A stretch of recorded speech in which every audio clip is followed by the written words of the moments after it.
ভাই আজকে আমার জন্মদিন, এই না আমার তরফ থেকে পার্টি।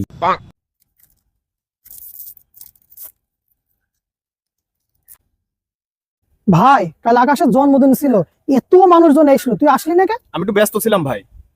কেকের কথা কও, কেকের কথা কও। হ্যাঁ ভাই, কেক এত বড় কেক এনেছে যে আমরা খেয়ে শেষই করতে পারছি না। আর ডিজে, সারা রাত ডিজে চলেছে ভাই। বলিস কি, এত বড় কেক আর ডিজে? হ্যাঁ ভাই, সাথে আবার রাশিয়ানও ছিল, এটার কথা ও বল। ভাই, রাশিয়ান হেবি ছিল? দেখতে রাশিয়ান এনেছে ভাই, এত সুন্দর নাচে। মাখন।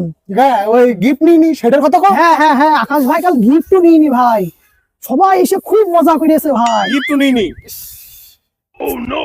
ভাই তোর বার্থডে আবার কবে ভাই? হ্যাঁ, আমার বার্থডে তো সামনের বছর, এখন আর কোনো লাইন ভাই একটু তাড়াতাড়ি করা যায় না ভাই? না, বার্থডে আবার তাড়াতাড়ি করা যায় না, আবার সামনের বছর আসবে, তখন হবে, সমস্যা নেই। আমি তো মিস করে গেলাম ভাই। দেখ সমস্যা নেই, ওই সামনের বছর তুই দাওয়াত দিবা না, সামনের বছর এসে খেয়ে যাস নে। আর এখন একটু বাসায় কাজ আছে, আমি বাসায় যাচ্ছি, ঠিক আছে? থাক।